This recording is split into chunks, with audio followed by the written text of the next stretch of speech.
Good morning. This is Jason Orm, Chair of the Oregon Board of Accountancy Laws and Rules Committee. Today is Tuesday, November 18th, 2025. Time is 11:04 a.m. Pacific Standard Time for those who are not on Pacific Time. I'm calling this public meeting of the Laws and Rules Committee to order. This is a hybrid in-person and Zoom meeting being recorded and held at the offices of the OSCPA on 10206 Southwest Laurel Street in Beaverton, Oregon. We have a quorum to start this meeting. I don't know if we're expecting anyone else to join us. We have one member of the public, John Howell. Welcome, Mr. Howell. Please be sure to mute your mic when you want to speak. Please either raise your hand in the room or on the Zoom screen or use the virtual raise your hand option. Committee members and liaisons and support staff can speak at any time. For members of the public observing, please use the public comment opportunity for any comment you may have, unless specifically called upon. In addition, members of the public are limited to 3 minutes of comment, and the chair reserves the right to terminate comment if comment does not pertain to the issues the committee is considering. Please do not use the chat room for discussions. Should any technical issues arise, we'll pause the meeting until they are resolved.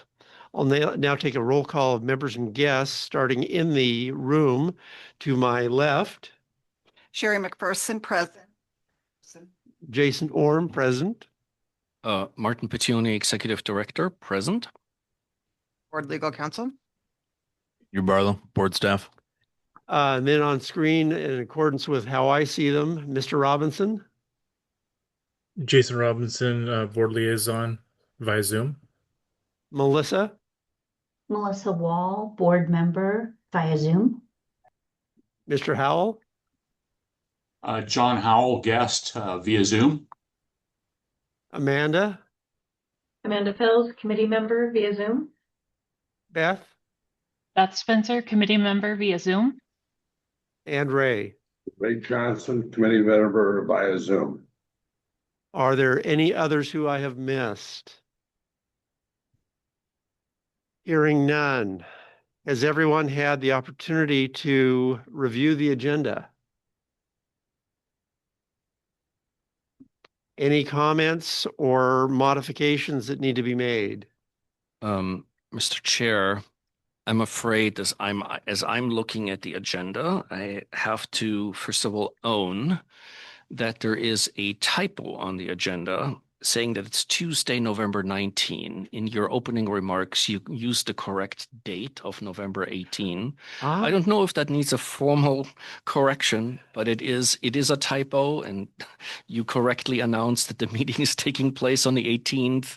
It was published for the 18th in the various databases in our public mailing list, but it is the wrong date, so mea culpa. And mea culpa, I missed that as well as I reviewed the agenda.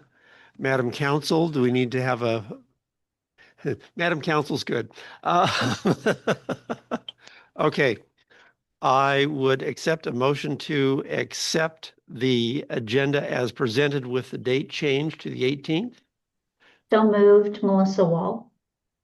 Melissa Wall moves. Any discussion? Hearing none. Second? Seconded, Beth Spencer. Seconded, Beth Spencer. Vote starting to my left. Sherry McPherson, aye. Jason Orm, aye. Megan or Melissa? Aye. Amanda? Amanda Fells, aye. Beth? Beth Spencer, aye. Ray? Ray Johnson, aye. Motion passes. Thank you. The public comment section is next. At this stage, do you have any comments, Mr. Howell?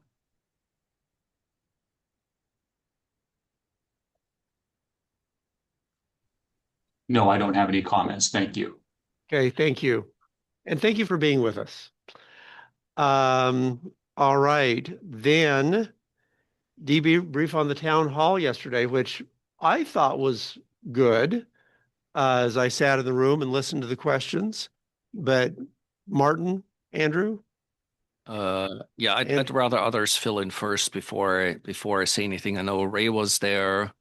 Sherry, Sherry was there clearly. I think Andrew probably, I don't know, Andrew, if you were in the audience or not, but I was in the audience. I was surprised at lack of discussion around private equity and alternative practice structures.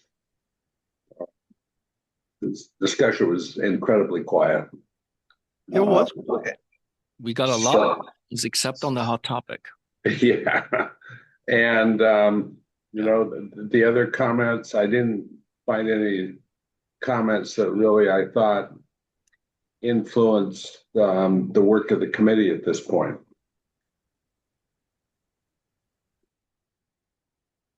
thank you, Ray. Amanda, I think you were there too. Yeah, I mean, I thought it was great. I really enjoyed kind of the feedback. I thought, some people brought some really great questions, and I agree. I was I kind of expecting more questions on the PE and APS, but I also think that the majority of the smaller kind of firm owners and things aren't quite as up to date on or aren't quite as familiar with exactly what it is and the impact. Like we've talked a lot about it here, and I don't think they're necessarily quite as aware of how this may or may not be impacting them moving forward, which maybe could have lended to the lack of questions there. But I was really impressed by the engagement and things. I really thought it was a good thing. Sherry, I thought it was good too yesterday. I really appreciate the fact that OAIA, Board of Accountancy, OSCPA, reaching out to all of the members, AKA licensees, giving them the opportunity to be present. I think I still think there's a number of questions around inactive retired. I was really thinking about maybe, back when we had those original changes, we had that grid.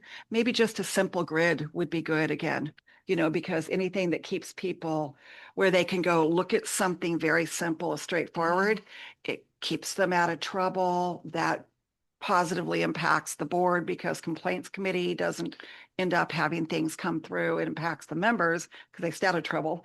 So, but I was kind of thinking maybe like a little tool like that. So, Mr. Chair, if I may, based on Sherry's question, after the board meeting on December 1, which is when it is at least likely, without trying to be presumptuous and getting into the dangerous territory of predicting what will happen at a board meeting, but if the board essentially finalizes whatever comes out of potential recommendations from today and says, hey, we authorize rulemaking to take place on January 1, then we have essentially a pretty known set of framework where then we could update what we previously had, because we pulled off the website at my very specific direction the prior chart that we had comparing inactive and retired status, because it was already getting outdated because of the retired status updates. And we didn't want to have outdated information out there. It's better to have no information than outdated information that's no longer correct. But I do, and I'm going to look a little bit at Andrew here. I would love it if on the licensing side, after the December board meeting, we could develop something that we could have ready by the end of the month, i.e. when the rules go out for exposure and saying, under the currently exposed rules for comment, here is what the distinctions are between inactive and retired status, and kind of get back to that comparison piece. The one thing, Sherry, that gave me pause in your request, and I'll say this with a little bit of a funny undertone, but it's meant seriously, is using the word simple in that context is probably not, I think I find it very aspirational.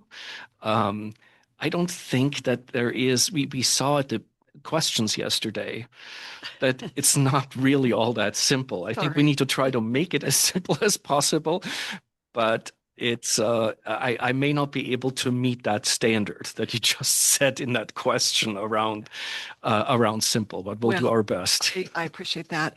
I know that when we had the grid up before, it was such a great tool. And so I'm really excited about this because it was that point where we could direct people and they could be prepared or pre-prepared, before they would call, the board team. And then that way it helps people kind of process, get ready, make sure they're prepared, but also stay out of harm's way too. So I'm really excited about that. And this is a little bit of a side note on that too. It was also making me think about, we have those points coming after the rules are approved, when we have everything go into effect for the new pathways too. So we've been putting some things out, like building some things on our website and that sort of thing. So I thought we might take a look at that, Martin, so you can see what we're putting out. We're being very, very careful, but we want to make sure that we're, it's that high level of the three pathways and that sort of thing, almost like a 1, 2, 3. So, but very carefully, not getting into the licensure side. It's more like 1, do this, 2, do this, 3, do this. Yeah. But, and that example would be education. Here's the 3 options. Uniform CPA exam, number 2, number 3, Yep. AICPA ethics exam, etc. But thank you for that.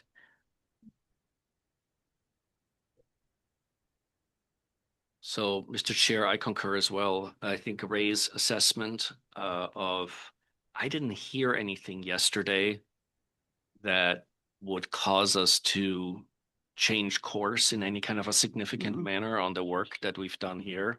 I think that's pretty right on the money. We do have, I think a number of things to work through in the detail here when we get to the document so that we can kind of polish it up.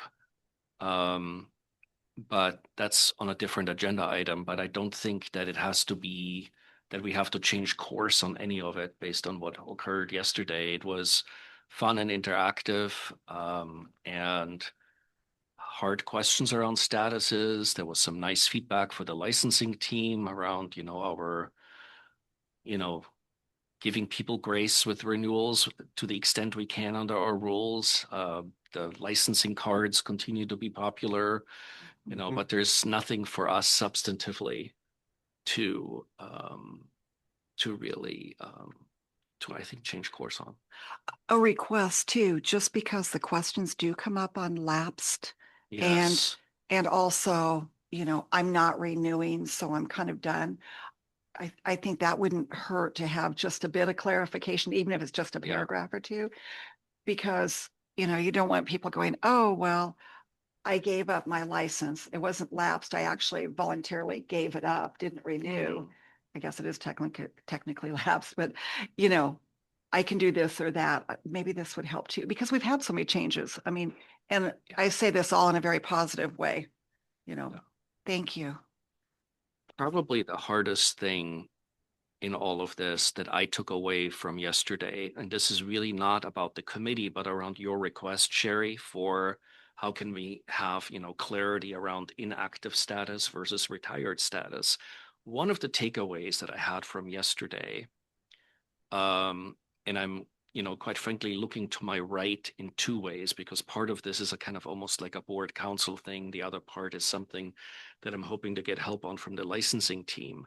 But one thing that really stood out to me is the need for exceptional clarity to distinguish not just between inactive and retired status license, but between people that are simply retired without any license whatsoever and someone who actually holds a retired level license, because we kept getting mixed up between the two.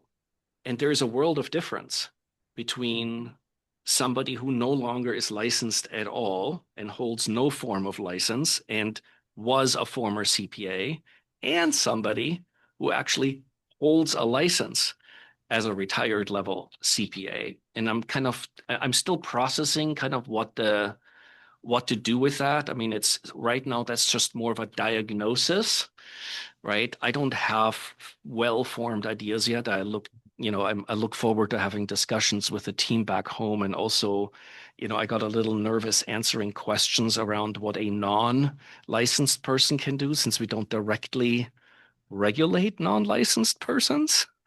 I got a little nervous around that piece, But I do think it will be helpful to the extent we can, and I intend to run this by you, Angie, to try to have some clarity on what really, to me, is ultimately becoming almost like a three-way distinction.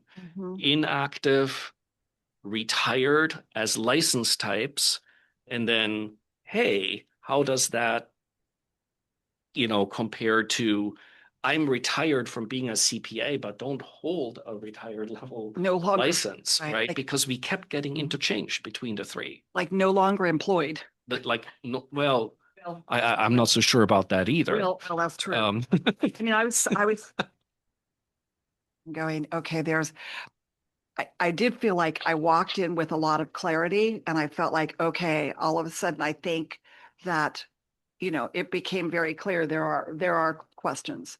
Yeah. So, yeah. So, well, this is one. Andrew, did you want to add something? Because I'm sure you're on the receiving end of some of this stuff at the office as well. I was just looking for clarity when you're referring to someone going retired and they did not renew as retired. Were you accounting for a lapsed license as still a license? Yeah, lapsed license is still a license. It's subject to professional standards, and we have specific. That's the part that I touched on in the town hall based on, I forget the exact wording of the question, but it became if you don't renew and just retire, right? Then it was like, wait a minute, if you don't renew, first of all, you lapse, right? You don't retire, you lapse. You may be going into retirement, but you may be holding a lapsed license if you simply do nothing, right? That's why I felt it important to distinguish yesterday at the town hall that please don't make that assumption that you move into a retired status license automatically just by not renewing. You need to apply for it. Because if you do nothing, you end up in lapse status. And that is actually the most restrictive one of them all. And I think that, quite frankly, we need to make that part of that chart as well, right? So that people understand that. And quite frankly, Andrew, you're far closer to the front line of stuff that happens in the office every day in terms of stuff that comes in. So I think it will be hugely valuable to have, the team at the table saying, what are the issues that we're seeing on a recurring basis? What can we proactively address in that chart? And then, essentially, I do want to bring whatever our product is over to you, Angie, to make sure that we don't go too far in terms of what we're saying, particularly about the folks that simply fully retire, no longer hold any kind of license, including lapsed license, right? They simply go through whatever process we have on our renewal form saying, I don't intend to renew, right? I'm all done, right? And what we can say about that population, because that's a little bit dicier for us. One of the most valuable things that came out of yesterday is just really like helping people to hone in on these, so I'm very appreciative.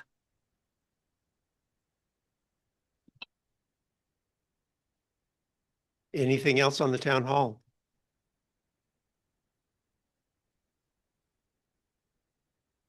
All right. Hearing none, let's move to the next one, 4B, and that's the draft rules. There's one that I made notes of that came from the town hall yesterday. My memory serves, we went through everything again last meeting, correct? Angie, and then you sent out a new draft dated, I think, the 4th, which I have. Has anything come to mind for any of the committee to say, wait a minute, we didn't think about, should we? We'll start there and I'll ask my question about the retired supervision piece. Yeah, and just to level set, the document we should be working from should have a November 18 LRC meeting materials date on it that we should be working from, because that has everything from the Angie documents that was originally dated November 4th that I think was internal. Plus it adds in, there was a CPE related correction that I had to make where I didn't transfer one item correctly from Andrew's draft. So that's fixed in there. And then I also asked Jeremiah to add in some of his stuff. And I think we really need to talk about how we can handle these effective date pieces. So I will need your help on that, Angie, and figure out how we polish that up. And then I quite frankly discovered that we somehow, in the midst of working on CPE, that we missed an ask from the February board meeting that originally came out of a request from the Peer Review Oversight Committee for CPE credit for serving on what was originally the request was for the Peer Review Oversight Committee. But when the board discussed this at its February meeting, it kind of was broadened and basically say, yeah, we actually want to change policy course, even though we've historically not allowed that in Oregon. But we want LRC to come up with a framework that would cover, board and committee service and what would work for CPE credit. And that's why you have in subsequent agenda items, essentially, I reached out to some of my colleagues and found that some states don't do this at all, but Washington does. So I attached the Washington framework, and hopefully we can deal with that separately. That part is not yet in this rules document because we haven't had the policy discussion here yet at this level. And Martin and I talked about this, and I had this vague recollection that we had a conversation, but maybe we had the conversation and then tabled. Yeah. Does anybody else remember having the conversation? So Beth, yeah, kind of, sort of. No, yeah, I remember having the conversation and that we were good with it, but I guess we never codified it into the rule draft. But I remember the conversation.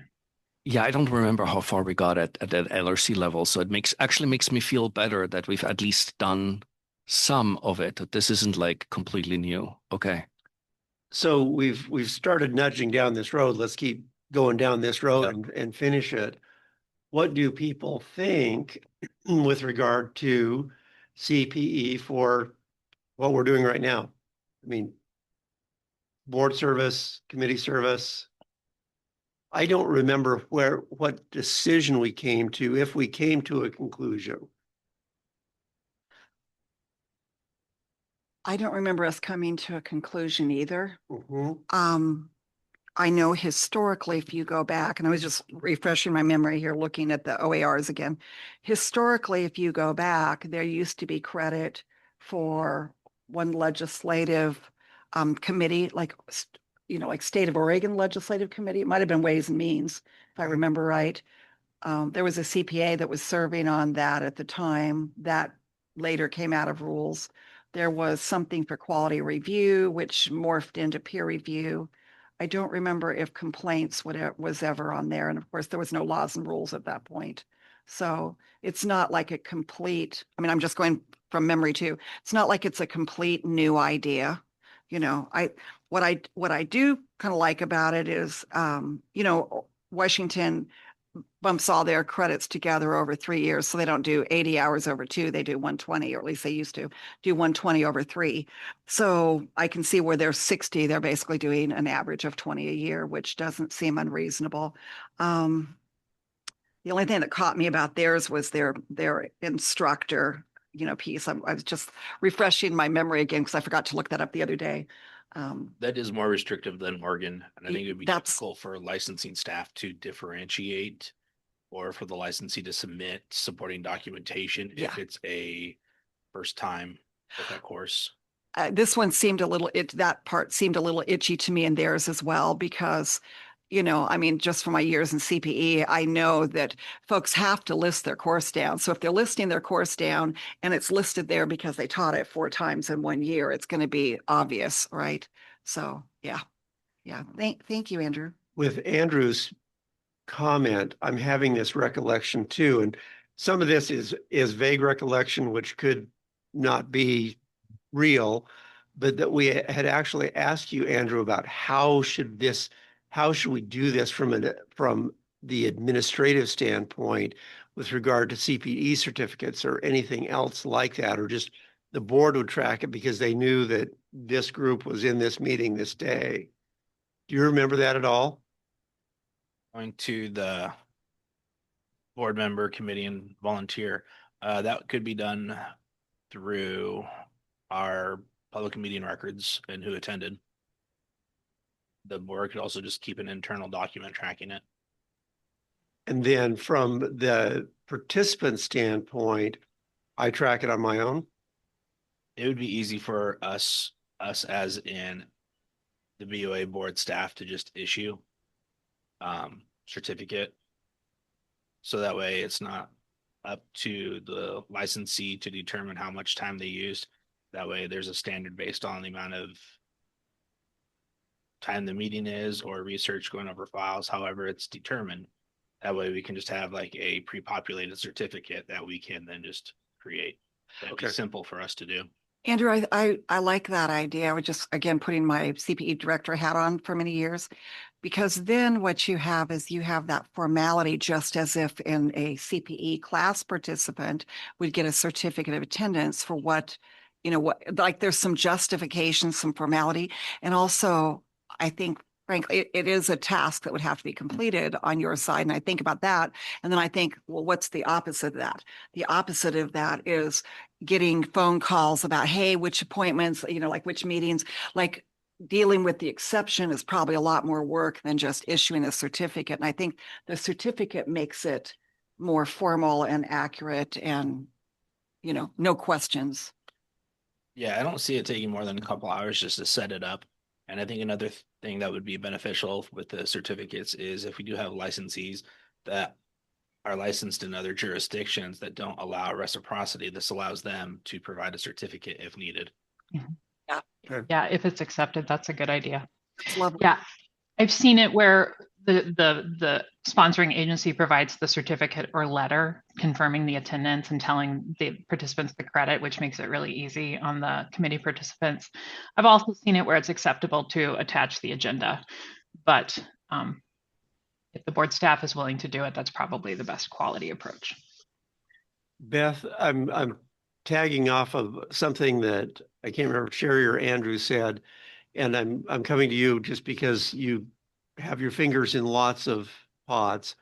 So Sherry mentioned preparation. Do you see other states granting credit for preparation for committee meetings and board meetings, or just time in the seat in the meeting? Time and seat in the meeting. How do people feel about that? I think seat time myself, not prep. Okay, Melissa? I don't know what the incentive is to do this, but it seems to me that CPE is to further your education and keep you current and up to date. I'm not sure that committee time necessarily does that. So just if you asked me in a vacuum, I would say I don't think we should be giving CPE time for a committee meeting. Okay. Other comments? Yeah, I guess I feel clearly that seat time is sufficient. Back when I was on the AICPA Professional Ethics Executive Committee, I got credit for what we were doing on, in terms of setting ethics standards. But it was only credit for time in the meeting. There was no prep time. And, I think there's a legitimate discussion about the extent to which LRC, is this a committee that is truly advancing our knowledge? I think in a lot of respects, what we do here does. So I'm comfortable with it, as well as, what happens in a variety of other committees that really have their hands on the pulse of what's going on in the accounting profession. As I serve AIC, I receive continuing education credit for that service. Now, some of that is because of guest speakers, et cetera, but it's seat time.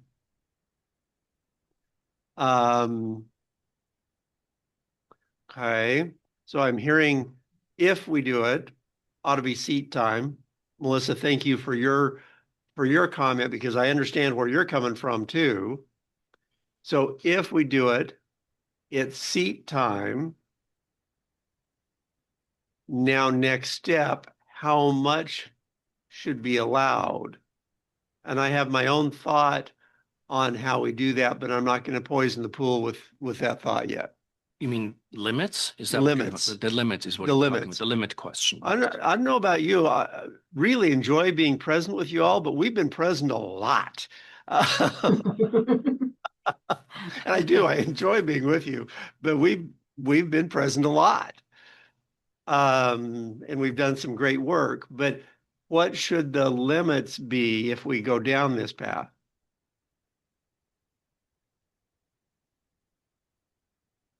Well, you know, Washington has a cap of, like equivalent of up to 20 hours per year, right? No more than a third of the hours on a renewal cycle. And I think that sounds reasonable. Okay. Other thought? This is Beth Spencer. Looking at the other limitations that Oregon has, there's the instruction and published materials, that's 40 in the 2-year. Non-technical is 16 in the 2-year. Practice review is 16 in the 2-year. So the 20 per year, that'd be 40 total. That'd be fine. Or you could go with the even more limited with the 16 total. But if you're doing instruction and published at the 40, but they're all combined, like would you also then combine committee service into that chunk and limit it? Yeah, I think about, personally, I like the 16 limit. It's consistent with kind of what you have for other caps on CPE. So that's kind of where I would fall. That would be 16 on the 80-hour minimum over the 2-year period. Okay. Okay. I would be comfortable with that, just because we already have a basis too. Amanda, I don't think you spoke. No, I did. That's fine. Sorry. Yeah, I was saying that I think, you know, what Washington has done as a model, I think is reasonable, right? But yeah, if we have numbers that fit into the existing limits that of similar types of service already, I think it makes the most sense to stay consistent with those. Okay. Where my brain went was class it as non-technical. That puts it at the 16-hour marker and simplifies it so that we don't have to write something else in other than you receive credit and the credit is non-technical, and our rules have already got baked in a limit for non-technical, which is 16 hours, which goes to Ray's comment, and we lost Ray. We still have quorum, so we can continue, but. Okay, so this is Beth Spencer, and just knowing a lot about CPE tracking systems, non-technical is usually tied to fields of study. And if you add in a delivery type into that, it's going to make it challenging for our large providers like the NASBA Rules Engine and LC Vista to accurately code and limit it. And we rely on it quite heavily. So while I like the idea, it's sort of apples and oranges. Yeah, So, from my perspective, I'm comfortable calling this technical. I don't have a problem with that, with the quality of discussions that we have and the depth of discussions we have. Putting my CPE up. Oops, I'm talking over somebody. Okay, putting my CPE history hat on.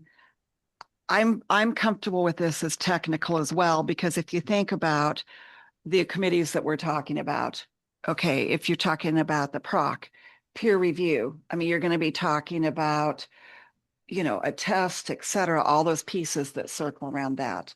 If you're talking about complaints, it's tied a lot of times. I'm sure I've not sat in those meetings, but if you think about the outcome, you know, it's because something's going through complaints because someone has not followed a rule properly, or there's a problem with a technical standard, or, an activity, or not, or something comes out of that and there's no finding, which is wonderful too, to be that point. So to me, these are not fluffy topics. For the rules, you have to understand these pieces of the technical aspects. Otherwise, like all of us do, because even those of us that are not CPAs, we're looking at what do these things mean and how do they affect things. And, some of them are tied to standards and what's that environment like? So, I say all of that thinking I see that as a very good basis for technical. Frankly, if it weren't technical, then I think the credit shouldn't be there. My own. So. Okay. So if I may, I just want to point out that if you go into page 94 of the document that was sent out, bottom of page 94 is where we have existing language in terms of that essentially is the section of our CPE rules that currently describe what types of activities are eligible for CPE credit. On the bottom of page 94, subsection 8, there is an item on reviewing peer review reports for board-approved peer review programs, right? So there's a couple things here. One is this to me is slightly different than the discussion that we had, and I think can simply stay untouched. I think we can simply leave that in place. I do want to point out that in that section, that policy direction to allow credit for the reviewing of peer review reports for a board-approved peer review program has a 16-hour limit in there. And so just from a consistency perspective, if we're going to go with something different than the 16 hours for what we just discussed, then we may want to change this piece here as well, or say, you know what, we already have the 16 here kind of as an informal prior limit from the board. Should we make that consistent across the enterprise? So that's question one. Question two for council is kind of given kind of where this discussion is heading in terms of drafting an edit for the December 1 board meeting. I'm assuming that the simplest thing to do would be to essentially craft something similar to what we have here under item 8 as either an item 9 or 10. But we have a 9 item on the next page for university and college courses, but we basically would need to just craft some language that in I think a new subsection of that section to get this done in terms of what LRCs and I think the board are asking us to do. Those old days, that committee service for like ways and means was down in this section. Yeah, the ways and means stuff we took out for a variety of reasons. Yes. Yes. I remember when we did that, but I guess it's my point of these different things were all clustered together, which caused ease, like in answering questions, you could point people to sections. I like that a lot, Martin. Yeah. I like the adding section 9 or 10 or whatever, and just having it here.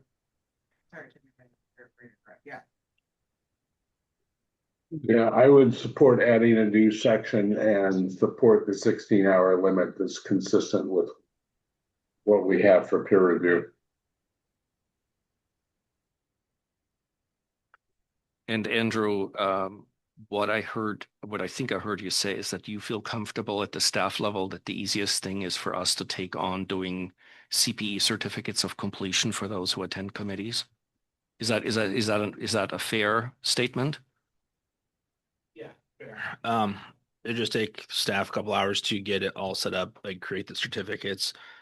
Since we don't have committee meetings every week with every committee, it shouldn't be that much of a hardship on the staff. Yeah.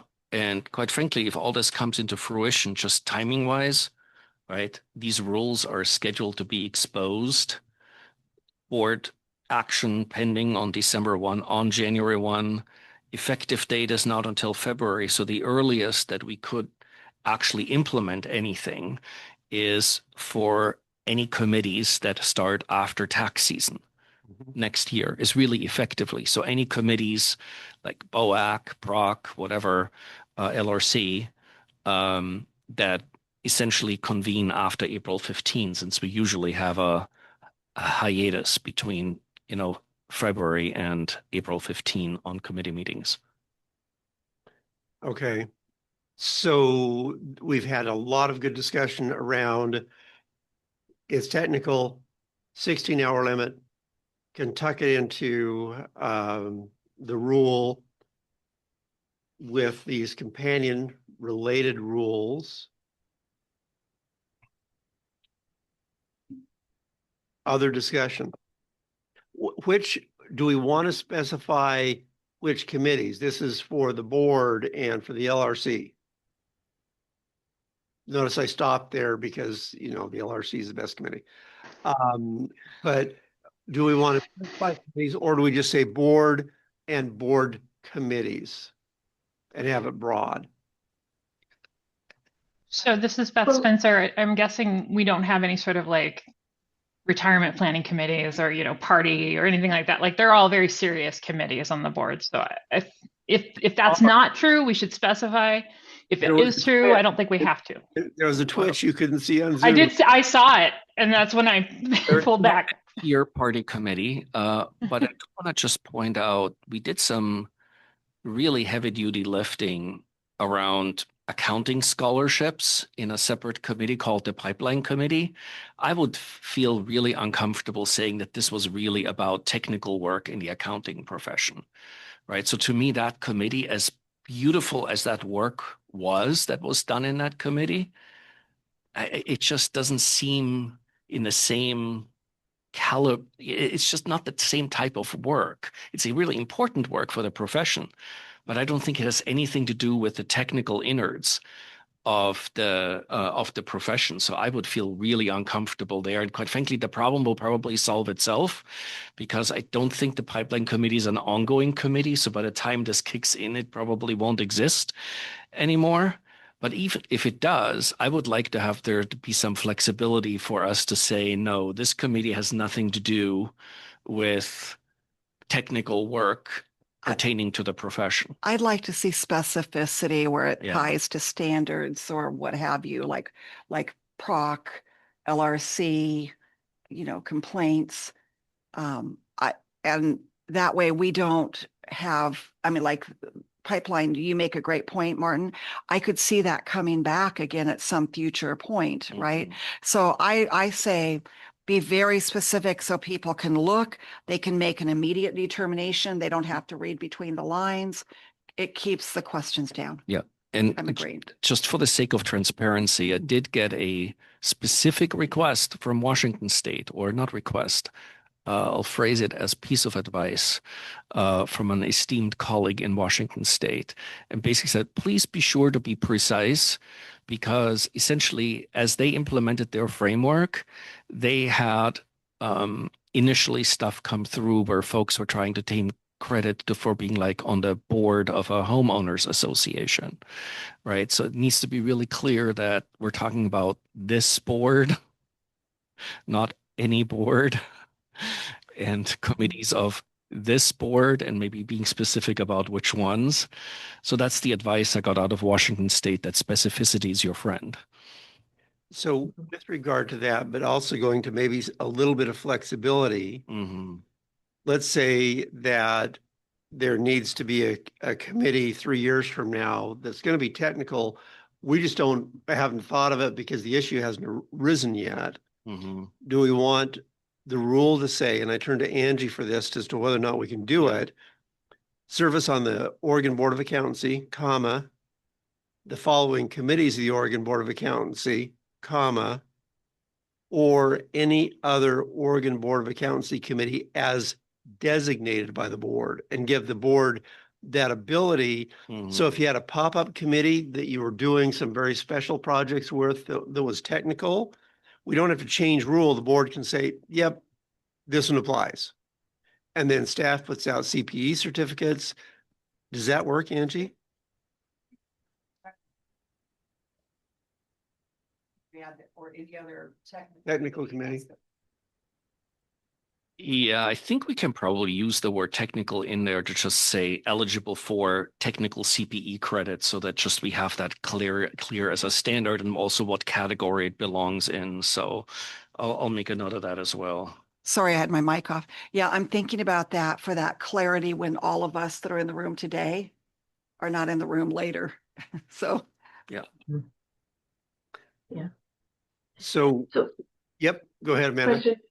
So I noticed that so the way that this is phrased is, sorry, when I say this, I mean in Rule 8, right, where we're talking about the peer review reports, it says 2 hours of CPE credit per meeting attended for a maximum of 16 per renewal period. I feel like that makes sense for at least most of our committee meetings because those typically run a couple hours, depending on the day. It's, never less than 2, sometimes more, but never less than 2. The board meetings are almost always longer than that. So is that something that we would want to consider? Now, we would still be running it probably up against the 16 hours per renewal period anyway, even if we did make it longer. But is that something we would want to think about?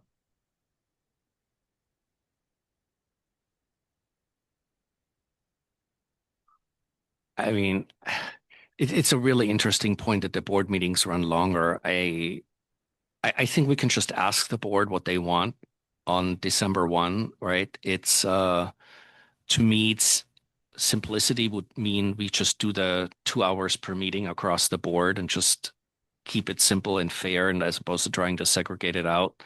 Even though the board meetings are longer, there's also a fair amount of policy discussion on there and not, the technical piece isn't always present in all parts of the board meeting, right? So there are very technical pieces in board meetings and there are some that are not, right? So I think that kind of putting that lid on as a starting position, that's my gut instinct, would make sense. And then we'll see what the board says on December 1. I think that would be better too, because I think that it could be very questionable about, okay, it's a 4-hour meeting, there's all this policy, so isn't that actually non-technical, right? Or not even credit at all. And I wouldn't want it to look like the board is self-serving. Do you know what I'm saying? I agree with you completely, Morton. Okay, so with where we are, we've got something now that can be proposed to the board. Do we need a motion on this, Angie? You can either do one motion. You can do one motion to recommend the whole rule set to the board, or if anybody wants anything pulled out because they don't want it recommended, we could do that. So we can just do one motion or we can do multiple. Okay. Melissa, you expressed concern, which I understand. How do you feel after the discussion? Concern still there? Concern still there. I'm happy to be a dissenting vote and leave it at that. Okay. It would be a dissent. So do you want us to do a vote specifically just on the CPE part? Because to dissent on the whole thing going to the board. Correct. And I'm happy to just dissent on that. Okay, so do a motion on this one. Yeah, I would just, so that, I mean, unless you plan to dissent on both rules, like,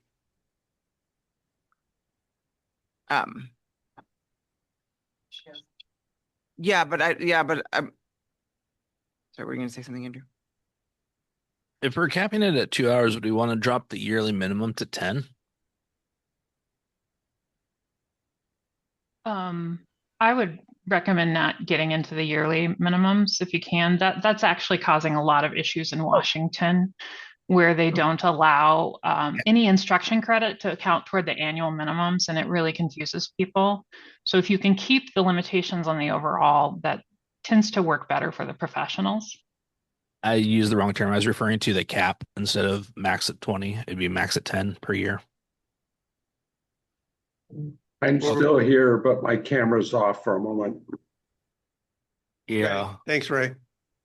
What I heard, I thought from this committee, but it will be good to maybe revalidate this, is that when I asked the question around the existing framework in item 8 on the peer review pieces, that it has the 16-hour limit.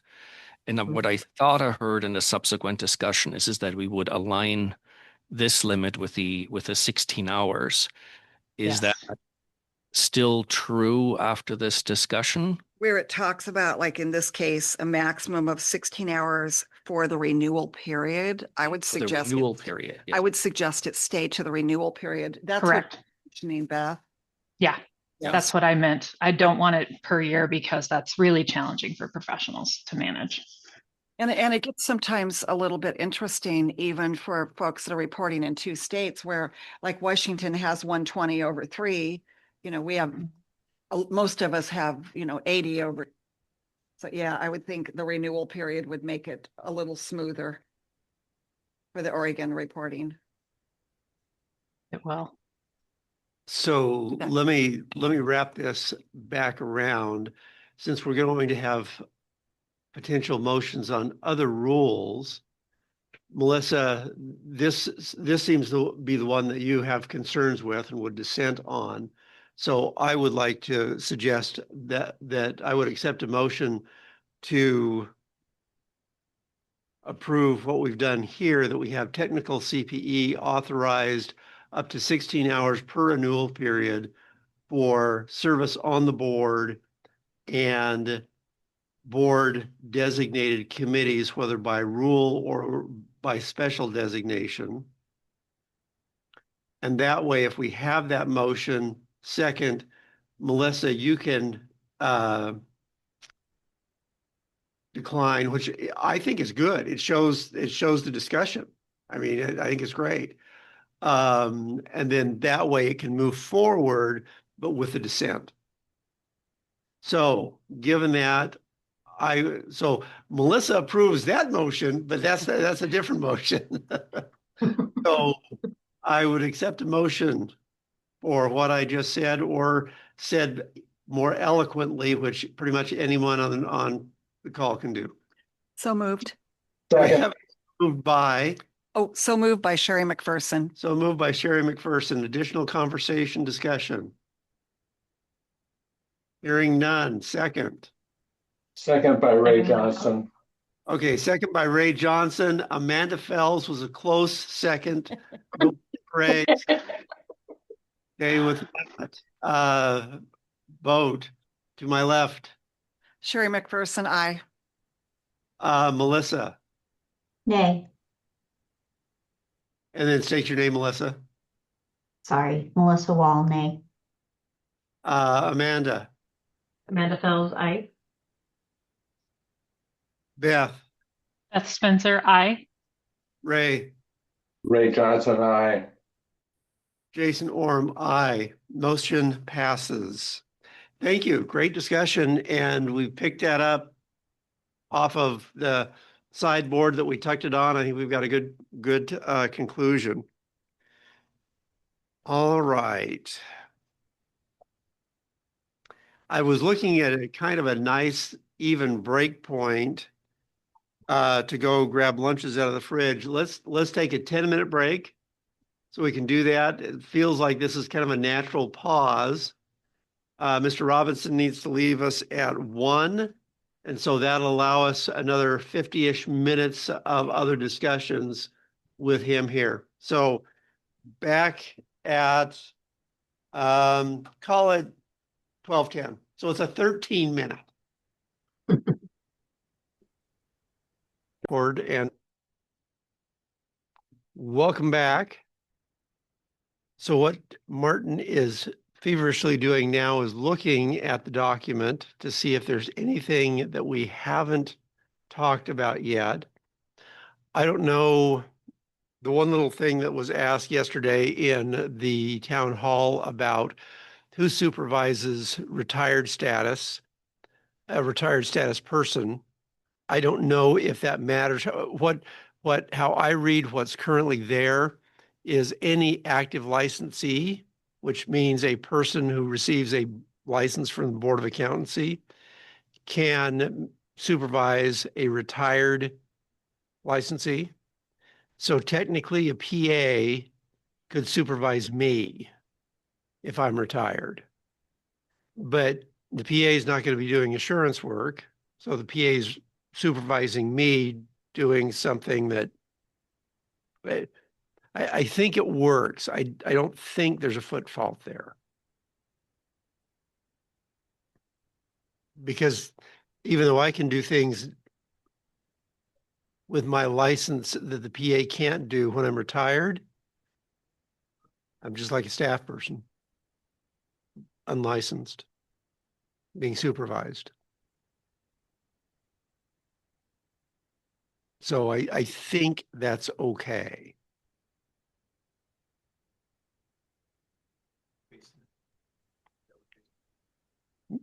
Yes, sir, Mr. Robinson. Is there a need to put Oregon license CPA? Or does it matter in this context? People thought was okay to be licensed or supervised by somebody that wasn't. That could create, I think, issues if you limit it. Oh, we cannot hear Martin. Martin, you need to. Sorry.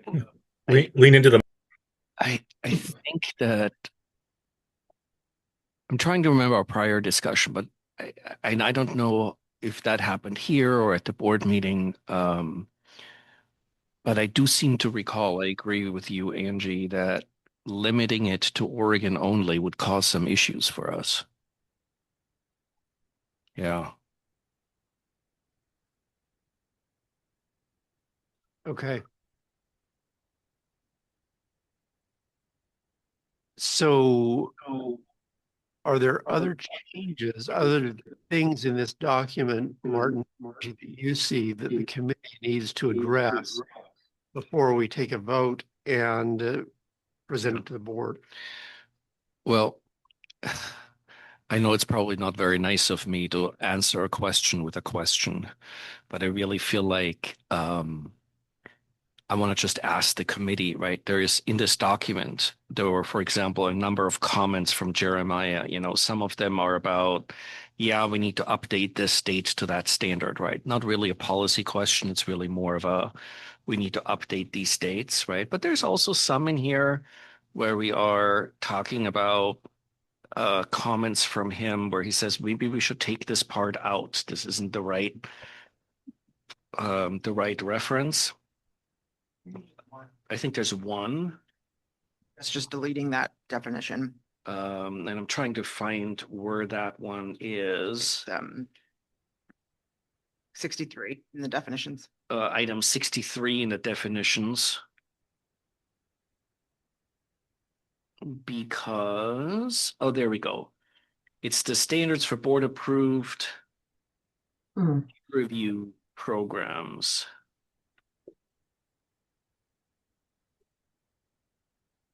And I'm trying to remember why. He said I'd recommend to delete this phrase. It's not used elsewhere in our rules, and it all just points to the next definition. Do we need to keep this definition? Because we have a separate 64, which is standards for performing and reporting on peer reviews, the SPR-PR. This is page 18 of the document.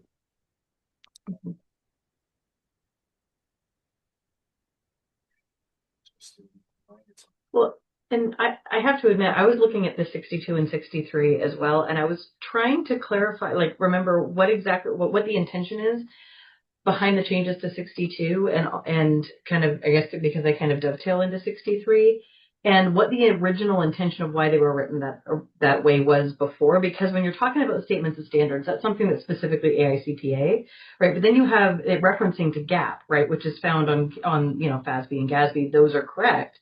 So I didn't remember why we were making those changes and if we're changing the integrity of what it was trying to do.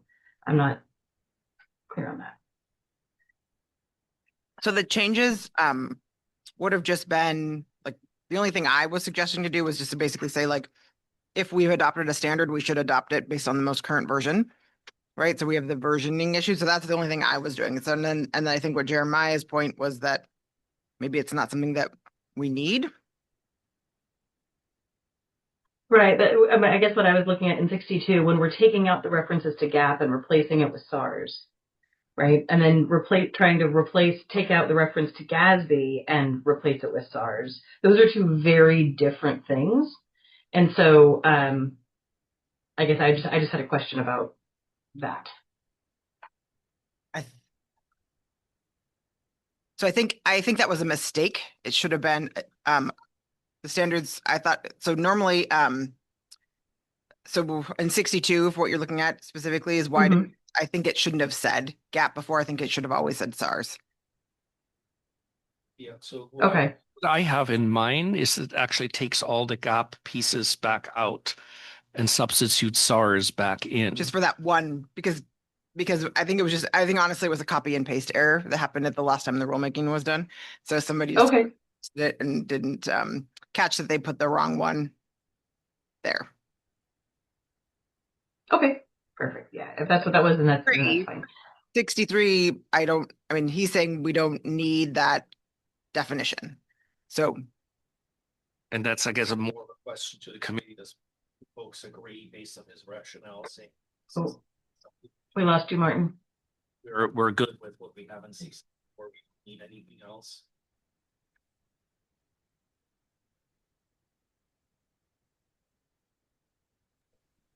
Somebody needs to change Martin's batteries. Yeah. Okay. Yeah, it's on. It's lit up. Yeah, well, like the way Jason phrased that. I caught the hint. Not my mic's batteries, Martin's batteries. I got the hint. Yeah. Oh, thank you.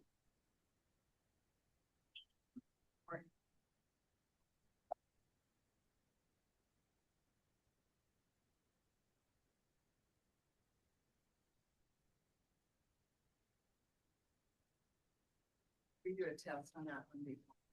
Yep. Okay. Testing. Can you hear me? Yeah. All right.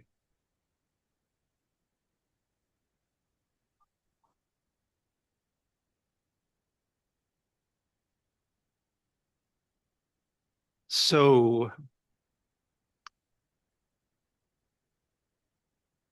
we're back on 63. Martin, you were making some comments.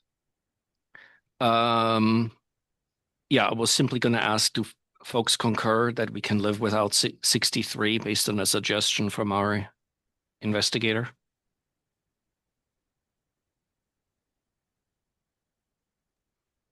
I'm okay with that. So scratch 63 in its entirety. Yeah. And renumber the ones afterwards. Well, I guess I'm curious. So he's saying that this phrase isn't used. So the standards for board approved peer review programs isn't referenced anywhere else in any of the rules. What he's saying If is it that is, then I would. it is in 64, which is the standards for performing and reporting on peer reviews. Oh, yeah. Okay.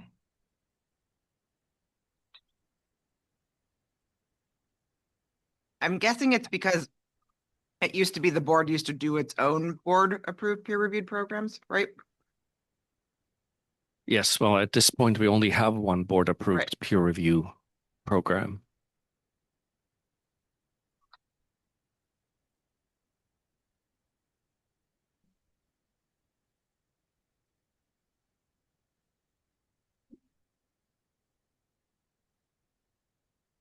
Yeah. No objection to deleting 63.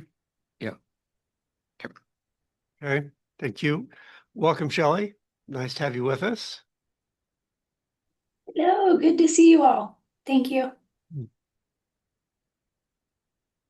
Andrew, if you can, I don't know if you have to move, if you could move the Windows hand off of Shelley's face.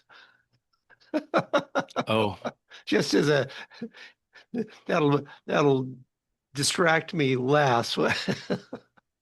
It was Shelley, you came in. Oh, great. Thank you just Andrew. put it on Ray's head. Okay, no, we'll. You came in and it was perfectly settled on your, your. That was funny. To the side of your nose on one side. So every time you turned. So anyway. Okay, so other things. Are there other comments from Jeremiah?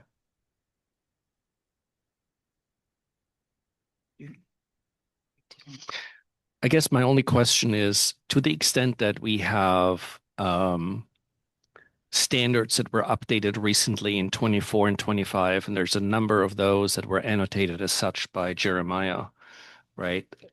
Is this group simply okay with us working offline with board counsel on how best to deal with that language-wise? Because it's not really a policy decision for us. It's really more about technical edits as to how do we reflect that we adopt the most recent one of these standards. I think that's more of a technical issue than a policy issue. Are folks okay if we simply, work with Angie offline so that we can, maximize her hourly rate? Thumbs up if you're comfortable. Okay. All right. Yes. Moved and informally passed. I just think it's important for transparency reason before we call for a vote that there is essentially implied that a little bit of that technical tinkering will still take place after the vote as this goes into a board packet that I'm hoping to get out in the next couple of days, an initial public session board packet, because the board already meets on Monday after Thanksgiving. So this is all coming up very fast. Mm-hmm. Before we move to a vote, does anyone see anything else that is a policy matter that we need to address?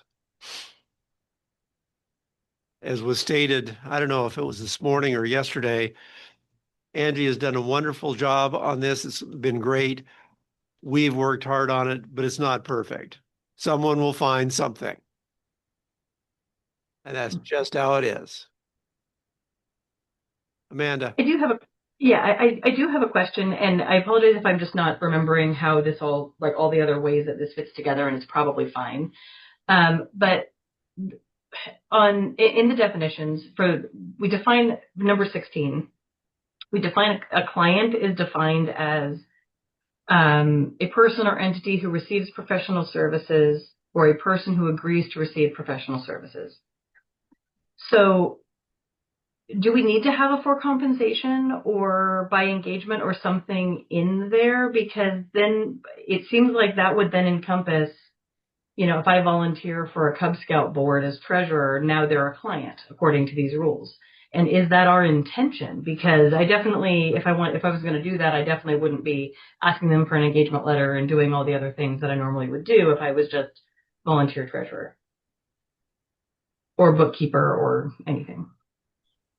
Well, and not to detract from that at all, but we got the question for the first time, can I provide pro bono services to a client, right? So if we add for compensation, I'm not fully clear on what pro bono stuff looks like. Does that affect that at all? And I want those clients protected as much as for compensation clients in that setting. Right, for sure, which is kind of where I was like, or do we need maybe by engagement? Because you would still have an engagement letter, right, with a pro bono client. You wouldn't necessarily be asking for payment there. Anyway, and maybe it's addressed later, but anyway, it was just something that stuck out to me, a question I have. Concern I would have if you would add that, then if somebody did do something bad, like say they stole from the people they were, then you wouldn't be able to necessarily discipline for it because you said that this is not part of their, potential practice by saying that wasn't their client. So, okay. So as a licensee, then I just need to be aware that if I'm, doing anything relating to anything that could smell like accounting, for my daughter's, Cub Scout pack or, dance troupe or something, that somehow that now I need to be aware that all of the Board of Accountants, they're considered a client for this purpose. I mean, and all of the rules and regulations still apply. I think thinking about from the other way might be help you get your head around it a little more, is like that if you're doing stuff that is as a licensee, that you're doing it volunteer or otherwise, right, that you should be doing that to the utmost standards of your profession and know that you can potentially be disciplined if you do something wrong or whatever, right, about it as like suddenly these people are now my clients. I don't think you would say necessarily that they were your clients in this. This is specifically meaning, right, like how that term then is used throughout. Like, it's not saying like What, you're looking at me like, Well, I'm looking at Yeah, that. and I would think that from the client's perspective, even if you're doing something pro bono, as you say, for your kids' Cub Scout troop, they know you have a license. They know that you're a PA, a CPA, and they think that what you're doing, you bring that license and your professional expertise with it. Okay, if they do. I mean, you don't always necessarily share that necessarily, but yeah, they could know. It's all public record for sure. Well, I wonder if the differentiator here for, looking at what client means are those words professional services. Because when I say that, it's like, to me, that means there's formality around it. Right. And then, or a person who agrees to receive professional services, like, I don't know, that seems more formal to me than the Cub Scout troop. If that makes sense, having served as treasurer for my Boy Scout troop, kind of get that. So. Yeah, so professional services is defined as any means of services performed or offered to be performed by a licensee for a client or potential client in the course of the practice of public accountancy. So it's a little bit of a circular reference, but it is that feels to me like, okay, how do I say this?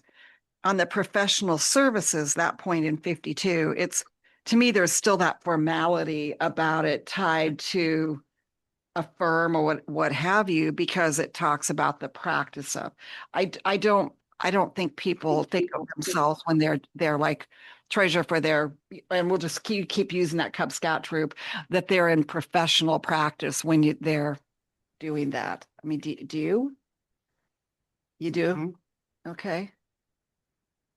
Like they're balancing the checkbook, so they're thinking that or the checking account, not book. They feel like they're still in professional practice because they're. I am in I'm asking the question. a position of a clerk position, a finance clerk in my church, and I meet with the ecclesiastical head once a month. In fact, I meet with him Thursday night, and I go over the bank statement for the month. Okay, here are trends, here's what's going on, here's what I see. And I'm very clear when I write my notes to him. These are Jason's notes. I'm not opining. I'm not, and maybe I'm overboard, but he's looking at me because of what I do for a living. And he knows what I do for a living. So I understand it both ways. Sometimes you're right. They don't care. You're just you're another parent or whatever. Other times they go, oh, no, Beth's different. Beth does this for a living. Challenge with this is the world's so varied and you're not going to hit a definition for every single thing. But if someone did do something wrong, let's just say they embezzled and they are an active licensee, that's gonna fall under the Board of Accountancy as an issue. So I kind of worry that if we're trying to expand this, and this has national perspective too, not just Oregon perspective. So I kind of worry that we could muck it up by adding more specificity. I don't know, Martin, I mean.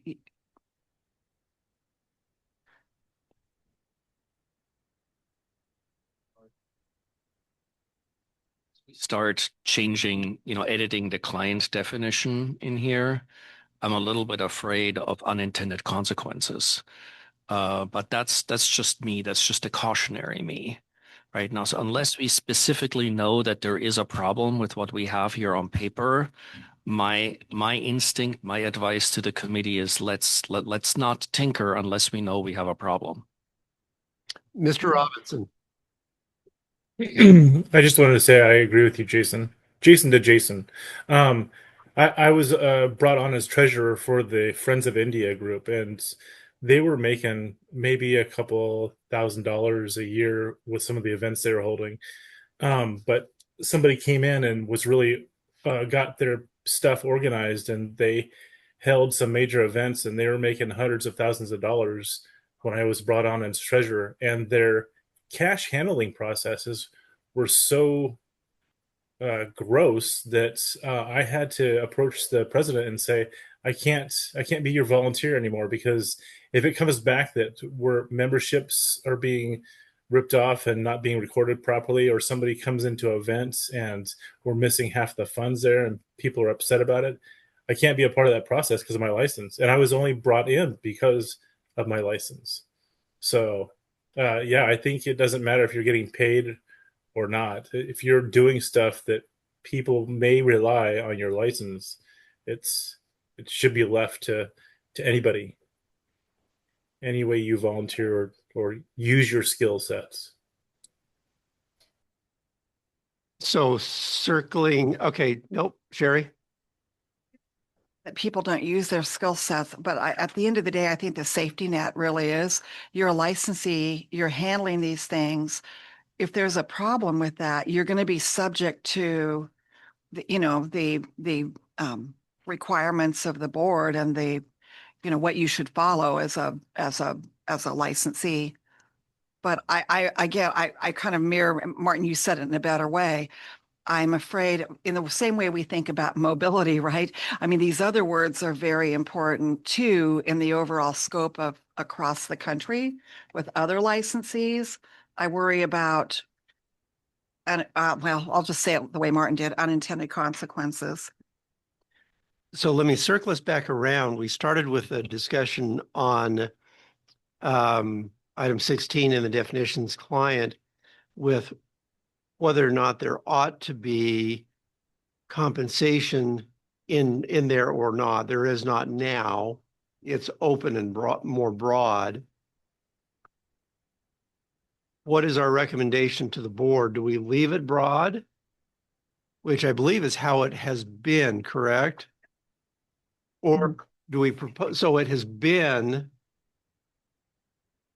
broad, no mention of needs to have compensation, or do we recommend to the board that it become narrowed with saying, gee, it's got to be done for compensation?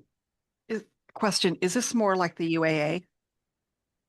Is this? No, the UAA is a reference document that is aspirational. Right. This is the real deal. No, I'll rephrase it differently. Is the word client defined in UAA? Because, I mean, it is an aspirational document, but I'm not trying to open something bigger. It was just more of a question. I'd have to check if there is a UAA definition of client. I'm not sure that there is. I don't recall a definition section in the UAA from my working with it over the years. And generally speaking, I support it the way we have it. I would oppose adding for compensation. Angie? No, I was going to say, I mean, so we did change the statute and then made it so that you could go further in the rule if you wanted to, but because with what it said before, it didn't make a lot of sense. It said like who agrees with the licensee or employer of a licensee to receive. So we had a hard time applying that in situations where we did need to apply it. And so that was the sort of intent about why we changed the statute. And it's possible that language came from the UAA. I don't know that the language in the statute was changed. And this is what the statute says. And you guys can go more specific if you want. But this was sort of. I was only asking because maybe it would give us some clarity, but I guess I would just say, if we were having a vote on it, that if I were making a motion, that I would say, let's leave compensation out. Okay. Leave it the way it is, because if this is in statute, I know rules support statute, but it feels like we've had this conversation before. As you say that, Angie, all of a sudden it's like, oh, no wonder that feels like deja vu. Yeah. Okay. So we've talked around this. Let me phrase the question this way. Is everyone comfortable leaving this as it currently stands without mention of compensation? So it's broad. I'm seeing gentle head nods. I'm seeing some thumbs up. Okay. All right. As is. Other items in that document, Martin? There are all of Jeremiah's questions. I think it's just if anybody else, I think Martin, we were through all of our stuff, right? Like, Yeah. So I think we have everything now in front of us. I think the only pieces that in front of you, standard, the timing, the kind of the date changes that we might have to get to the newest version, that of an agreement to offline. And then we had a separate vote on the CPE piece earlier, which gives us the ability to make very clear to the board that it's essentially endorsed concept by the CPE. The language will be developed. I mean, I'm planning on, quite frankly, writing the language right after this and get it into council. Ask Angie to go through and basically remove the comments and make any date changes. Martin, I'm so sorry. You keep cutting out every few words. Yeah. Hold on. We're trying really hard to listen to the loud and then quiet and loud and then quiet. I'm not having luck with my mics today, and I apologize, folks. I'm glad that didn't happen yesterday at the town hall. What I was trying to say is I think we're very close to the end point here. Because we have is everything that you have in your packet today already an agreement, a separate vote from the LRC that endorses CPE edition. In principle, we have the. It's still happening. I'm so sorry. It's you, Martin. It's something to do with your voice. Really? I don't know, but it is happening still. Yeah. That is really weird because I can't get any closer to the mic. No, you can't. I think something is shorting out with that mic because it literally just disappears, and we can kind of catch it on other people's mics. But I wonder if maybe you're too far. Maybe like it's a physical distance issue. Of like maybe if you moved closer with the microphone, it might be.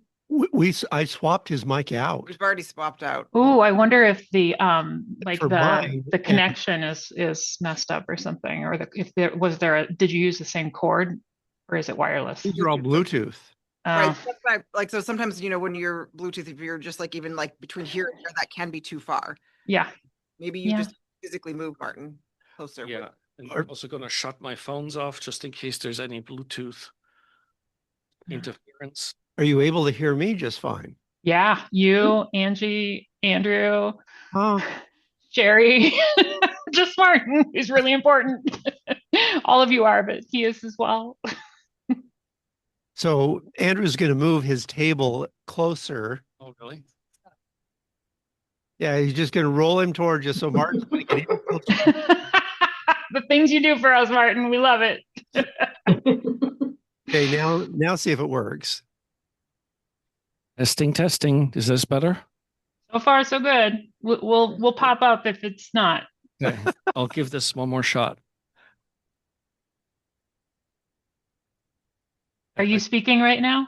Or no interference? He is speaking right now. Okay, it happened immediately. I'm so sorry. But he was coming through for me. I don't know what's going on. Really? Oh, that's so weird. So as we diagnose this, we're going to have Martin do a test. As soon as you hear him, just raise your hand or something. Let's see if there's something, here, or if it's something on the Zoom connection. That's bizarre because he's going for mic number 3 now. Technology is amazing when it works. Yeah. All right. Testing. Is this any better? All right. Just keep talking for a bit now. Okay. So I was trying to answer Jason's questions on where we are. Are we ready for a vote? And I think what you have in front of you is ready to go because the only thing that's left in here is the piece we already voted on, which is a conceptual instruction for language around the CPE credit for board and committee service. We will make it very clear to the board that any language that the board sees, it was not specifically written by the LRC, but that the LRC endorsed the concept. But beyond that, I think the only edits that would need to be made in here are the pieces we just discussed, which are the technical work with Angie around the date updates, around the standards. And that's it. So I think with that, I respectfully, Mr. Chair, I think we're ready for a vote on the overall package and recommending that out to the board on December 1 for exposure. I would accept a motion that these are ready to go to the board with the item on CPE, the board, you know, we're suggesting concept and they can choose language. So moved. Ray Johnson. Moved by Ray Johnson. Any further discussion? Hearing none. I'll take a second. Beth Spencer, second. Beth Spencer, second. All in favor, starting at my left with Sherry. I, Sherry McPherson. Beth, Beth Spencer, aye. Amanda, Amanda Fells, aye. Melissa, Melissa Wall, aye. Ray, Ray Johnson, aye. Jason Orm, aye. Wow. The product of how many months? Really years, really. Council who wrote it said really years, Yeah. really. All right, well done.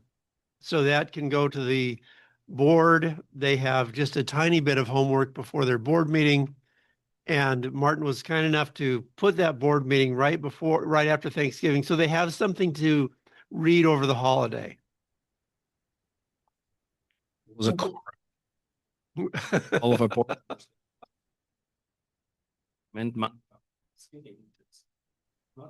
Oh, is Martin speaking again? Because I think it's happening again. It was perfect before and now it's not. Okay, hold on. We're going to do one other thing here. Hold on. Okay. Let's do this. Let's move down because maybe there's some space right here in the center. Yeah, I'll just actually change where I'm at on the table. I can move down so you're. Oh, it's okay. It's all good.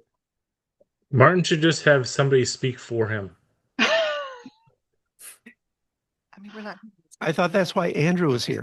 Any ventriloquist I have specialist? Shelley Ostrom here as the new deputy, and I think from now on I'll just be quiet and Shelley will take over. Very well. We're not having this problem with other committees. Can you hear me better now? So far, so good. It's very intermittent, of course. So we'll see how it goes. That's bizarre that it's only Martin's voice. Well, I know. listen, reception because is anybody else having this issue? Yeah. Am I the only person? Yeah. I just. Ray, are you having any issues? Ray? Martin. Ray, Let's know Sorry. that. Ray, are you having any issues hearing Martin? The former question was a little bit broad. No. I just I'm want to okay. point out, folks, this doesn't have to be so complicated. If you don't want me to talk, the fastest way to do that is to feed me 4 hazelnuts and I won't talk ever again. Yeah. So is we're just trying to, again, diagnose not only for this meeting, but for other meetings here. Beth was having a tough time hearing Martin. He was cutting in and out. Was anyone else experiencing that? Melissa was experiencing that. Okay. So it's not, okay. Yep. So it's, It's not a Beth issue. Because it could be. We accept that. all right. So thank you for what you all have done in the past long time. Move the equipment from the learning center in here and we've had the tech out twice. So that's Wow. why I'm asking. Okay. Yeah. Okay. Okay. So next, Mr. Robinson is going to leave us here in a little under 10 minutes. He's got to disappear to another meeting. So now we're to agenda 5, which is the PEAPS. We talked about this last meeting too. I don't know how much has happened since then, but Martin has the update, so I'll give it to him. I'll try this and see if I'm blessed with a working mic. So there is no update to the white paper piece. The white paper that you have in your materials has a comment deadline of January 31 of 2026. So that's really, it's not a guidance paper. It's a request for information and request for feedback paper on the NASBA side. It does mean that this committee could discuss if you have anything that you see in there where you feel strongly about us commenting on it. That's one piece of work that we could do with respect to any feedback that LRC wants to give to the board, because the board will have to take that up no later than the January 29 board meeting, which is 2 days before the comment deadline. So that's kind of where that stands. My understanding from AICPA Peak, and Ray, I know you informally follow this as well, but the latest process understanding that I have is that the AICPA Peak Committee is on, I think, its second round of trying to expose an updated set of independence rules related to the APS PEPs. They've struggled with it a little bit, I think is a fair statement. And my understanding is they're going to come out mid-December-ish with something that will also require comment. And since this is on independence rules, I suspect that this could come up at a January LRC, potentially for any review of what the LRC may have to say about that before the board crafts kind of a comment document. And then the final piece is there was a AICPA peer review board meeting, a public session on November 11th. And what I found interesting as a takeaway from that open session was, first of all, a really open discussion at the session about feedback that they had received from firms around APS PE that wasn't necessarily always glowing about APS PE and worries about, profession identity, devaluing the CPA credential. There was definitely some room to kind of air some grievances, I think, at that committee. But substantively, on the peer review specific piece, what really struck me, in addition to kind of AICPA giving space to voices that are not fond of the APS PE pieces, there was also there's a proposal on the table, which I think is still a proposal, to pull any firms that are part of an APS PE construct out of the peer review process administered by the administrative entities and have the peer review for those firms done directly by AICPA's National Peer Review Committee. And I just think it's important for us to at least have that on the radar. That seems like a pretty significant shift. There was I could pick up, just even though I'm not in those peer review board meetings very often, I could definitely pick up a solid level of dissent and unhappiness, and folks not necessarily embracing, not everybody embracing that idea. But that could be a pretty significant change where I don't know how the board's going to react to this. I don't know, what the thoughts there are on the AE side. But that's a pretty big shift to me in terms of the peer review land that's coming out of AICPA, which I think is still a proposal at this point. So those are the three things that kind of got on my radar since our last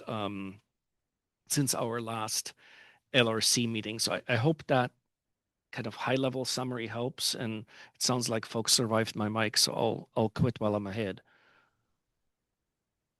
It did not have a vote. And they were saying that it did not have. Yeah, I would just add, I think it's going to take some time. I spent some time yesterday going through the white paper and the questions in the white paper. What I thought would be an hour and a half to 2 hours turned into 4 to 5 hours of thought process and trying to write myself some notes. It's not straightforward. And I think the questions are good, and I encourage us to try and find the time to go through these one at a time, as opposed to, is there anything that stands out to you? Because there's a lot of questions with some real depth. And I hope that the board can respond to the white paper, because I think giving guidance back from individual boards to this working group is really important.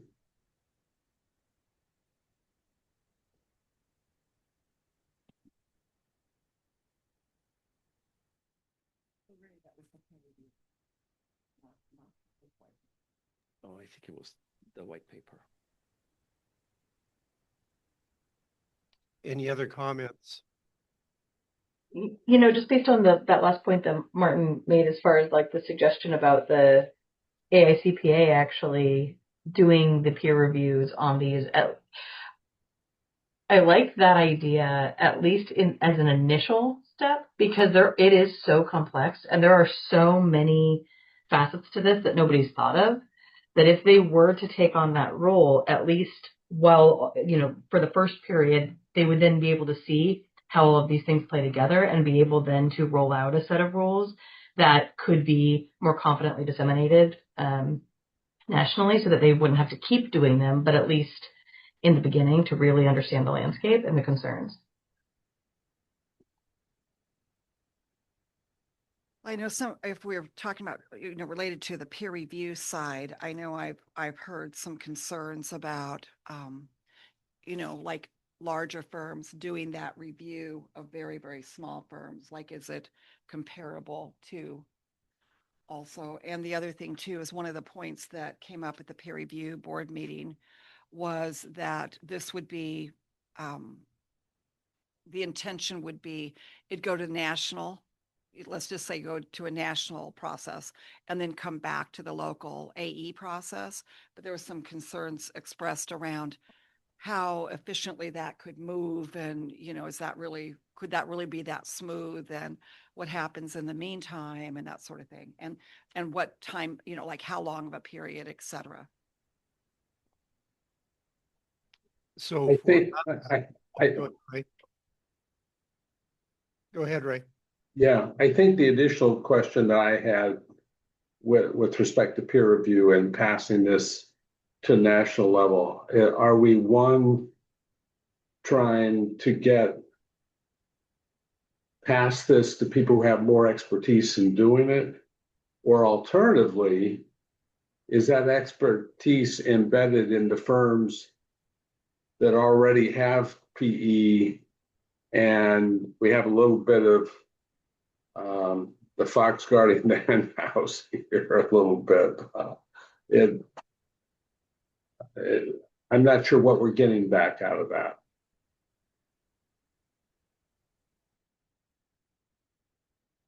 So from the LRC standpoint and what we do next, it feels like we are on hold a bit until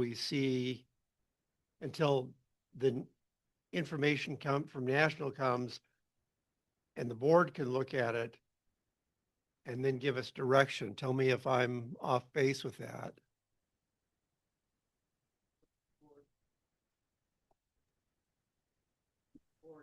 ask, like, sort of like come back and say, yeah, they could, I mean. Because to a point, I feel like we need direction from the board to say, okay, we've now seen these documents and this information from national levels. Here's the direction we want to go. Yeah, I'm not sure where that. Yeah, I would also say with respect to the NASBA white paper, I'd encourage that we come back to the LRC one more time. With everybody having some time to kind of drill down into the questions in the white paper and come back for a fuller discussion, because I think there's some good questions raised that are worthy of discussion at the LRC. All right. Sherry. I guess I'm thinking there's two different things, right? So you have peer review. They've asked for that, for responses to the exposure draft. Responses have gone back. So then it's sort of like next steps are setting there. So to me, that's one thing.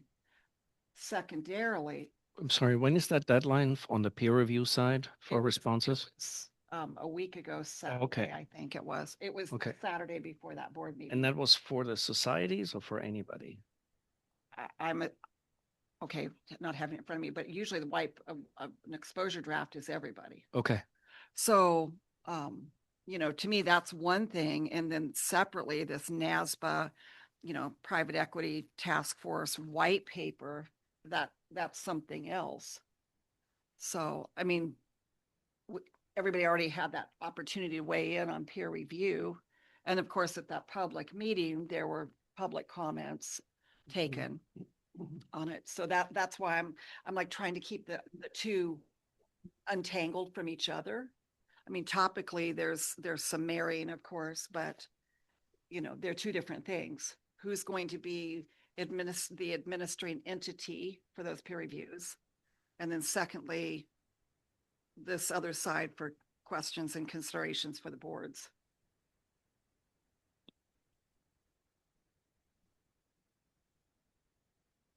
And Ray, I'm not saying we shouldn't come back together because I mean, this does have the comments requested by January 31st. I just wanted to try to keep the two topics in their own lanes on the freeway. Mm-hmm. Melissa. I agree that I think it would be very important for us to discuss this and consider what we need to do here. But one of the key questions I think in the white paper is on page 11, where it says, what are the implications of differing state definitions of the practice of public accountancy for attest firms operating nationally under APS models? And I'd just like to edit that a little bit and say, I just think that for sure we need to be discussing this and thinking about how we need to react to this. But I think we need to be very careful about how what we do or suggest to the board may separate Oregon from the rest of the field in a way that might not be beneficial for Oregon. Mm-hmm.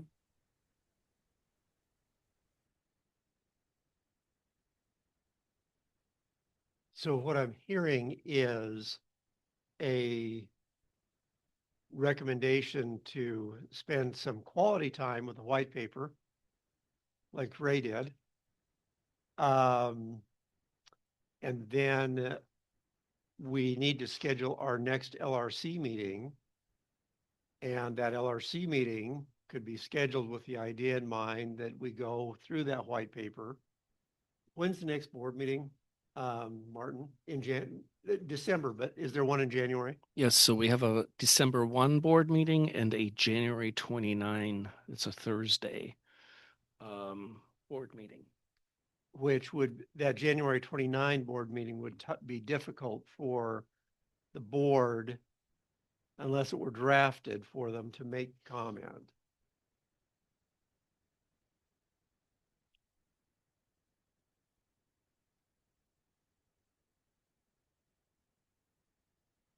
So I think that if we're talking LRC input, something before the 29th that would say we would propose this type of comment would be very helpful to have prior to the January 29, if the LRC intends to comment and can agree on what, it is that the LRC would recommend the board say, or at least include in any response that the board may decide to send.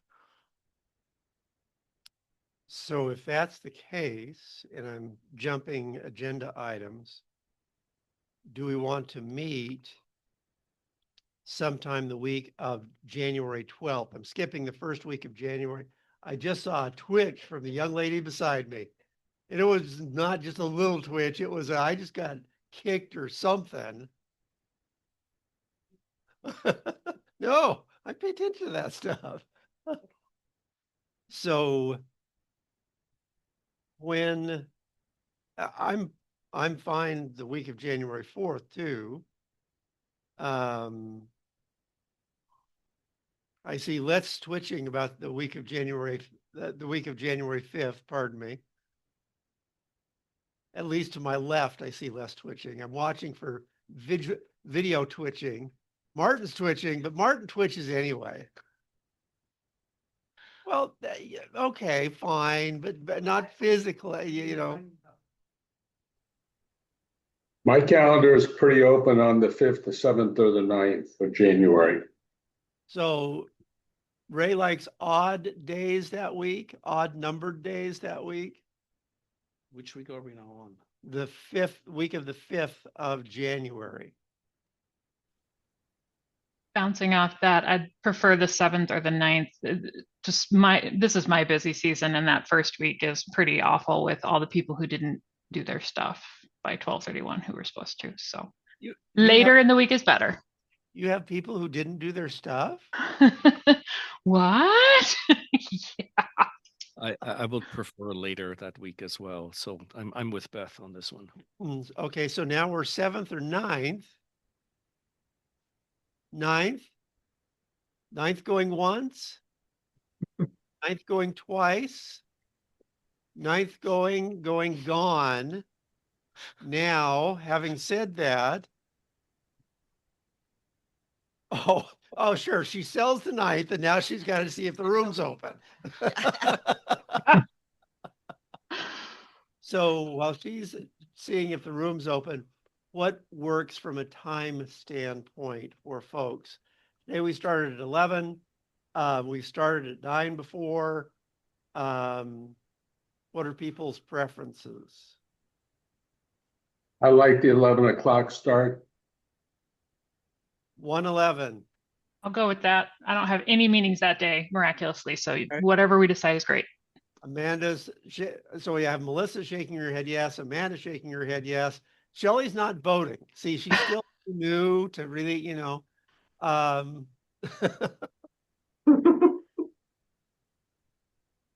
Okay, so if the room's not open, we'll go with Plan B, and we'll figure that part of Plan B out. So Friday, January 9th, from 11 to 2.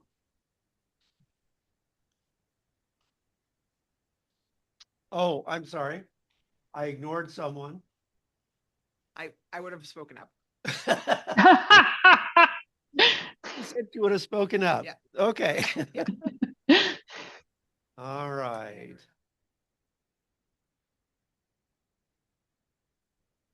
I'm adding it to my calendar now. Okay. So Friday, January 9th, 2026, 11 o'clock, hybrid LRC meeting, specifically to discuss the white paper and make comments to Board of Accountancy for their consideration. All right. So that takes care of part of item 6, which is the next LRC meeting. Are there other things we need to, actually that's 5D, I suppose. Other things we need to discuss? Martin, by his look, says yes. Mr. Chair, based on the current public understanding of the schedule of the AICPA peak committee, it feels extremely likely that there will be an exposure draft out by the time of the probably a couple weeks, or at least a week before the scheduled January 9 LRC. And I'm wondering if we should discuss briefly if there is going to be what, at least right now, there's at least a solid possibility that we might see a pretty significant update, or at least what some folks would consider significant updates to the independence standards coming out of AICPA. And is this something else where, if we're going to dedicate our stuff to the white paper, do we want to try to at least briefly discuss it at the January 9 LRC, if this is also a topic arena where the LRC would want to weigh in on any comments back from the board around the independence piece? So if we have comments back from the board on independence, do we want to tuck that in as part of our discussion? To me, I think there's sufficient overlap between this and the white paper that I would recommend yes. Okay. Thumbs up or down from others? See, now we're going back to Roman times, if I remember right. Martin is thumbs down. He does not want. All right. So yes, comments back. And then Martin, with you and your team, if you could forward those comments to us, that would be super helpful.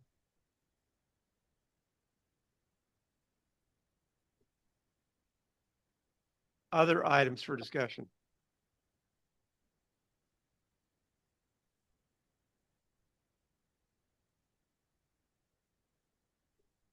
Hearing none. We've done all motions, all votes. So with that, I would like to now adjourn this meeting of the public meeting of the Laws and Rules Committee. Time is now 1:14 Pacific Standard Time. Andrew, please stop the recording. Thank you very